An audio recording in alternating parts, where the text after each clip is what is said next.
Hello, I am Bruce Goldstein. I am president of Farmworker Justice. Thank you for joining us today for our discussion with two authors of recent books about farm workers. Farmworker Justice is pleased to host this event, one of a series of programs on farm workers that are available to watch on the Farmworker Justice YouTube channel. Farmworker Justice is a national advocacy organization that empowers farm workers to improve their wages, working conditions, occupational safety, immigration status, health, and access to justice. For 40 years, Farmworker Justice has assisted the farmworker movement through advocacy, litigation, capacity building, and other activities. Now, to introduce our guests. Professor Verónica Martínez-Matsuda is an associate professor at Cornell University's New York State School of Industrial and Labor Relations, where she teaches courses on immigration, Latinx studies, and American labor and working class history. She is here today to discuss her book, Migrant Citizenship, Race, Rights, and Reform in the U.S. Farm Labor Camp Program, published last year by University of Pennsylvania Press. Mark A. Torres is an attorney and an author of several books. He is general counsel of Teamsters Union Local 810, a labor union based in New York City. Mark is here today to discuss his book, Long Island Migrant Labor Camps, Dust for Blood, published this year by the History Press. I enjoyed reading both books. They share a focus on farm workers through the lens of the farm labor camps where farm workers have lived. One book focused on government-funded housing, and the other focused on housing controlled by growers and farm labor contractors. I especially appreciate the opportunity to interview these two authors because of my background. I received my bachelor's degree at the New York State School of Industrial and Labor Relations at Cornell, where I studied labor history, including the history of farm workers. And Mark's book is about farm workers on Long Island, New York, where I was raised. So let's now turn to our guests. You both have interesting backgrounds. Please tell us about your backgrounds and how you came to be in your current positions. Veronica, let's start with you. Sure. Before we get started, I want to thank everyone who's joining us, and thank you, Bruce, for this invitation. It's a great honor to be a part of any event that Farmworker Justice organizes. I've been following you for a long time, so thank you for this invitation again. So I don't think actually my background is all that interesting, given where I was raised. I think it's actually part of a broader narrative of immigrant life in America, and I think that's part of what makes it so powerful ultimately. So I was born in Watts in Los Angeles. I mostly came of age in the San Gabriel Valley in La Puente, California. And my parents were immigrants from Mexico who, much like my neighbors, mostly Asian Latinx immigrants, arrived to the United States in the 70s. They were undocumented when they arrived. My three oldest sisters were born in Durango, Mexico, where they were from. And then the two youngest of us, I'm the baby, were born in LA. So in that sense, their experience was similar to a lot of the immigrant families, that I grew up around, mostly working poor, sort of doing what they could to get by. When I finally began to study history, I have to admit I wasn't the most bookish child. So I never thought I would enter this profession or pursue a PhD. But when I finally started to study history in college, I was really grateful to my mentors at the University of California, San Diego, because it was, sort of a moment in which I finally understood history from the bottom up, as others have called it. And to me, that was what was really inspirational, what encouraged me to pursue my PhD and to understand those stories, like my parents, like my neighbors, as impactful in the American story more generally. Well, thank you. And I understand you got your PhD from University of Texas That's at right. Austin in history. Well, thank you, Veronica. Mark, your turn. Oh, great. And thank you for being here as well. And great to join you as well, Veronica. As you said, Bruce, and thank you for the summary. It's amazing how a career can kind of sweep you up and get you off your feet and for years and years go by. I was born and raised in Queens, New York. And my family, I have two older brothers, and my father, they were all blue-collar workers. So I was kind of made in the mold of that mindset. And I was fortunate enough to get a job at New York University. I was able to work there during the Tate times. established a career in air conditioning, refrigeration, and then eventually decided to go to school at night. There was the tuition remission. It was a great benefit, which I capitalized on. And then later on became a shop steward of the local union that I now proudly represent, Local 810 and Teamsters. And then eventually go into law school. So I was able to achieve a bachelor's degree from New York University History, which is one of my two loves along with labor, and my law degree from Fordham University. And today I'm the proud general counsel of the New York City Teamsters-based union, which represents almost 3,000 unionized workers and their families. It's more of a calling than a job and a profession, so I'm really proud of that.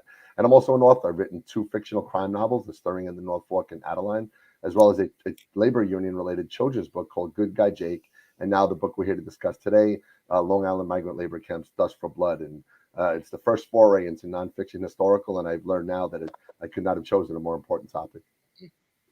Oh, thank you. Thank you both for telling us about your background. So now I'd like to ask each of you to talk a little bit about how you decided to write about farm workers and why you chose the particular subject in your book. So Mark, let's begin with you. Sure. I first learned of the labor camps on Long Island and the East End, particularly in 2015. I was researching my first novel, The Stirring in the North Fork, and I was quite surprised. Again, it really captured 2 strong interests of my history and labor. And, Long Island, particularly on the East End, is known for its beaches, vineyards. We know the Hamptons. But prior to all of that era, it was potato farms and cauliflower and a lot of other crops in the area. So I realized there was an important history here to tell. However, I was shocked to learn it's never been written about. I was able to rely upon hundreds of newspaper articles and other secondhand sources, but really it appears to have been a suppressed history. Obviously, this was an agricultural area, so that's probably understandably why. So I really made it my mission to chronicle this history and preserve it forever. And really, it was described by one reporter as a 20th century form of slavery. So I could not have chosen a more important topic to cover. Thank you. Veronica, same question. Yeah, so sometimes I get asked, I think being of Mexican descent, if my parents were farm workers, if that's our narrative, going back to the personal history. And it's not. My father was very intentful when he arrived in LA. He was washing dishes, was his first job in Hollywood, that he didn't want to do farm work because he knew, in fact, how exploitive it was and that it might not offer an opportunity to get out. So he was looking for factory work, which eventually he found. He was a cabinet maker. By the time I entered graduate school, however, I was focusing on Chicano history. And so that did mean reading a lot about farm workers in the United States. And in that study, I realized that farm workers presented a really unique problem as a researcher. It's what I call this paradox of migrant citizenship, which is the title of my book. And that is that historically, farm workers have been people who, because of state or local exclusions of law, have been essentially left out of most basic rights in the United States. So I don't just mean labor rights, which Mark knows a lot about as a labor lawyer.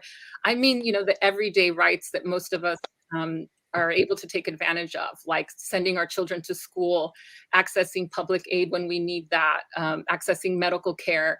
And so because of stringent, usually residency laws that determined that their migratory nature meant that they weren't citizens of that locale, and of course, because of deep-seated racial prejudice, farm workers for years, today, some would argue still the case, were left out of these basic protections. So I really came to see farm workers as important figures teaching us about the intersections of race, labor, and civil rights, and how people like my parents too, but how migrants in general have mediated this condition of non-citizenship regardless of their formal status, because even if they were US-born citizens, they still didn't have access to these basic rights. All right, thank you. Well, and for our audience's benefit, I've asked Veronica and Mark to each present a brief summary of their book's contents and the main points brought out in the book. We have limited time, so all this can be is kind of a summary and a teaser to encourage our audience to read these well-written and very informative books. So Veronica, let's start with you. Yeah, so my book, I'm a historian, so of course much of it does follow a chronological structure. As Bruce mentioned, I'm exploring the history of a federal labor camp program The agency that managed these camps for most of their duration was the Farm Security Administration. That was a New Deal era agency that was under the Department of Agriculture. The program itself ran from 1935 to 1946. The FSA, with support of other federal agencies, was able to establish over 100 permanent migrant camps nationwide. It also had mobile camps, which were, very effective in the sense that they were sort of like circus communities. The tents would pop up, and all of the same amenities that the permanent camps would have were offered in these mobile camps as well. That allowed the agency to sort of follow the harvest, of course, as was necessary. So in the book, what I do is, rather than focus on the kind of historical time period and how it changed, I focus thematically on the different amenities and programs that were offered inside the camps. And I do this as a way to emphasize that this federal camp program was not like a traditional labor camp program. It was not like the grower-owned camps, or even some of the camps that were subsidized by local communities, that rather than being sort of labor sort of hiring halls in the agricultural sense, they were, as the agents themselves described, experiments in democracy. In other words, there was much more in there around the social history that mattered to these, what I believe were really progressive USDA agents. So among other things, for example, I write about the unique architecture and the social engineering that went behind building these camps. So the very way in which they were constructed played into this kind of social project, this community building project. I also write extensively about the schools inside the camps, particularly the nursery schools and elementary schools. And in doing so, really emphasize how, because of the exclusion in most communities, sort of refusing to educate these migrant children, refusing to see them as part of the community they were obligated to, the FSA, this agricultural agency, is forced to construct schools, to hire teachers, to provide these essential services to, again, educating often what were American children. I also write about the camp system of self-government, which was mainly in the form of these community camp councils. That was a big part of the sort of democratic project these agents had, empowering, sort of patronizing to some extent, but empowering migrants through teaching them how to, sort of voice their political perspectives and opinions. So the camps not only had a council that ran through the camp constitution and rules, each camp also had its own court, complete with migrant judges and migrant jurors to serve the court. So I talk some about that. And finally, and I really think this is most consequential in terms of what the FSA accomplished, I write about the camp's medical program, because each of these camps had their own modern medical clinic that was staffed by a doctor and a dentist that visited twice a week, and a nurse who actually lived inside these migrant camps with the migrant families, so able to service them at any hour that they might need. These medical clinics were structured around the FSA's medical health plan, which was a national insurance plan for agricultural workers. So even if these migrants left the camp, they carried this insurance with them. And it entitled them to full medical, surgical, hospital, dental care, even medications and any sort of special diet requirements.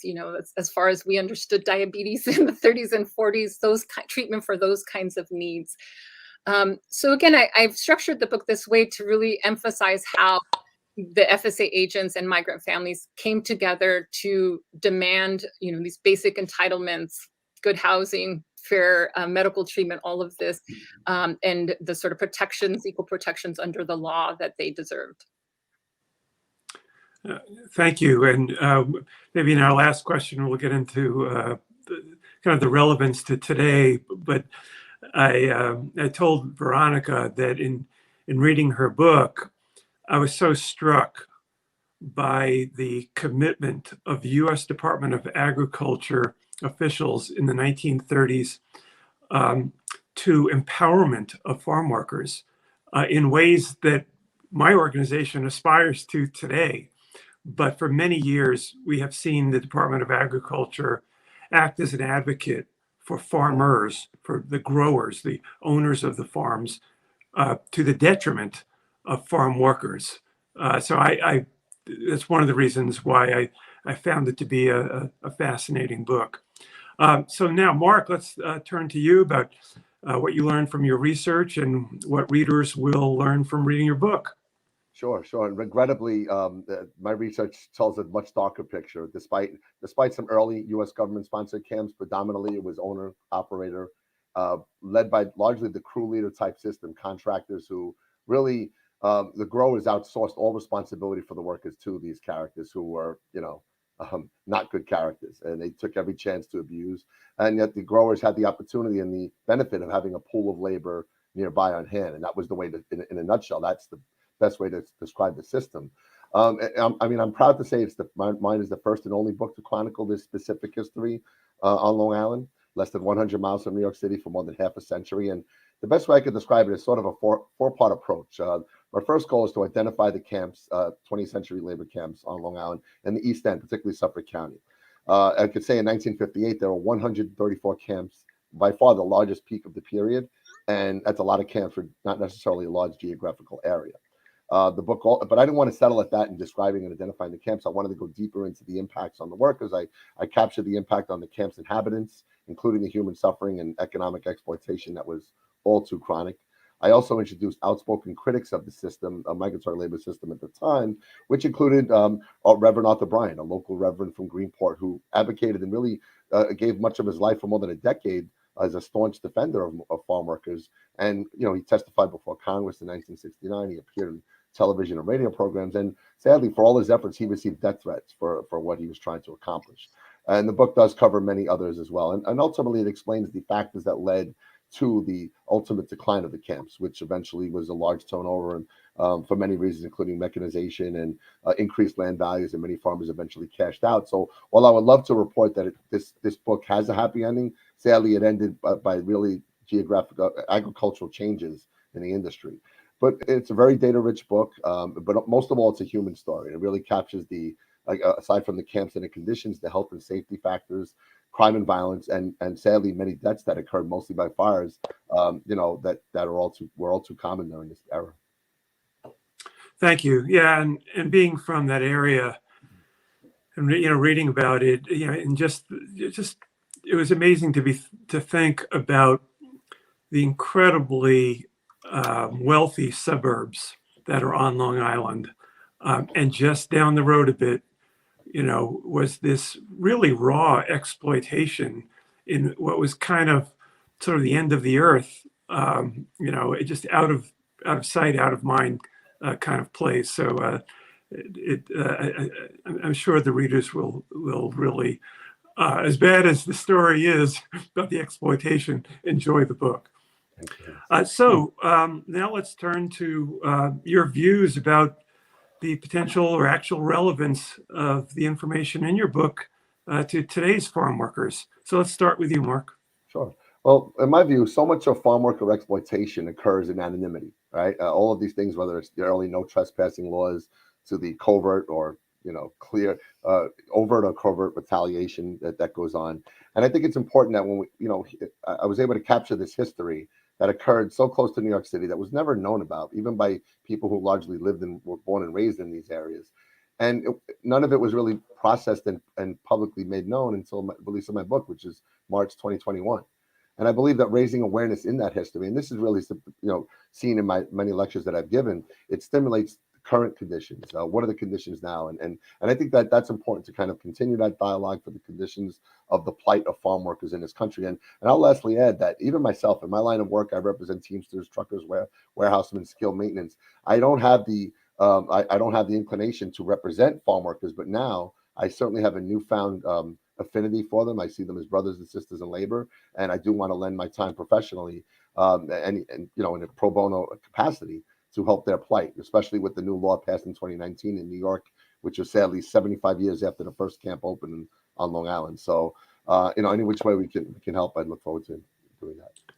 Right, thanks. And as Mark and I were discussing offline, under this new collective bargaining law for farm workers in New York State that was finally passed just in the last 2 weeks, was the first collective bargaining agreement reached between a farm labor union and an employer under that law. And it happens to be out in the eastern part of Long Island, North Fork of Long Island, which is no longer famous for its potatoes or ducklings, I might add, but is famous for its high-end wines.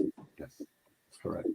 Thank you. Veronica, let's hear from you about your view of the relevance to today about your book's history. Yeah, absolutely. So you hinted at this, Bruce, that these USDA agents were quite extraordinary. This was a remarkable program, and a question I often get is, we would never see something like this, come to light today. And in truth, I like to remind folks that this was the heyday of corporate agriculture.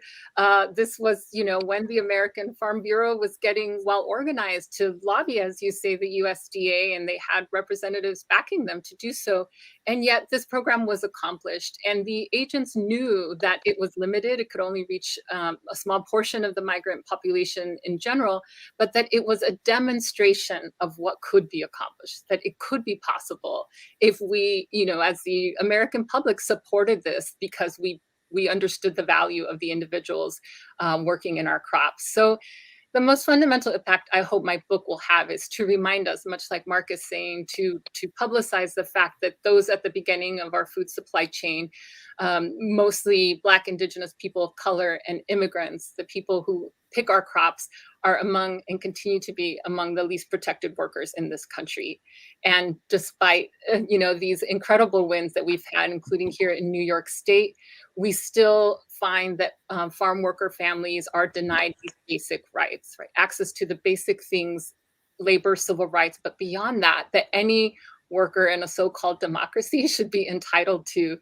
So I hope that we can continue to educate, as I've been saying, but to really, bring to light the way that even when we acknowledge the farm workers are essential workers, as we have in this pandemic, and I know Brucey wanted to bring it back to health as one example, we had many states that refused to vaccinate farm worker families, that refused to provide them, these sort of basic amenities to keep them alive. And also, with the pressures that have continued to escalate around climate change and climate conditions, many of these exploitive conditions in farm labor are worsening. It's hard to believe.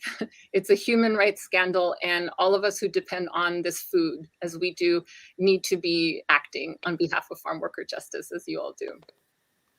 No, thank you. Yeah, and right, the relevance of your two books really, to me, is pretty obvious. I mean, Mark earlier mentioned the role of farm labor contractors who are retained by growers to hire, recruit, and supervise farm workers, and often to house them. And it's often just an excuse to escape from responsibility for the way the farm workers are treated on their farms, and in an effort to escape liability for the mistreatment that occurs. And a substantial minority of farm workers in the United States today are hired through farm labor contractors. It's believed that in California, it's actually a majority of farm workers labor, under a farm labor contractor for the benefit of growers. And it's probably the most important mechanism by which farm workers are exploited. And with your book, Veronica, so much of what we're arguing over today is about access to vaccines for the pandemic, access to healthcare to treat people who are afflicted with COVID-19. Yes, but here was an example of a government program that it only reached a small percentage of all the farm workers in the country, but it was a sizable program, and it was well conceived and well implemented for the most part. And these people recognized, if you want farm workers to be productive on the farms and to participate in our democracy, you need to provide them with the tools that we all have, including access to healthcare, as you just mentioned. So yeah, there's a lot to learn from these books, and I hope our readers will take the time to, well, first of all, purchase them and then read them. So to finish up, again, thank you both for being here today and for writing these important books. Farmworker Justice has posted on its YouTube channel more than 20 informative programs about farm workers and the efforts they make to improve their living and working conditions. Among them is a 23-minute documentary film we recently completed about farm workers confronting the COVID-19 pandemic. It's called Voices from the Fields. Our website contains extensive material on major policy issues, including immigration reform and labor rights and access to healthcare, as well as training materials on a range of subjects in several languages for farm worker serving organizations. They're all available for free. Please visit our website and our social media platforms and follow us on social media. Let me thank our generous donors for their contributions because they make our work possible. Farm workers don't have the income and other resources they need to pay for our services. Everything we do is done at no cost to farm workers. So we hope you'll consider donating, and you may donate to Farmworker Justice on our website or send a check to our Washington, D.C. address, which is on our website as well. So thanks again to Veronica and Mark, and I encourage everyone in our audience to purchase and read these timely books. Have a good day.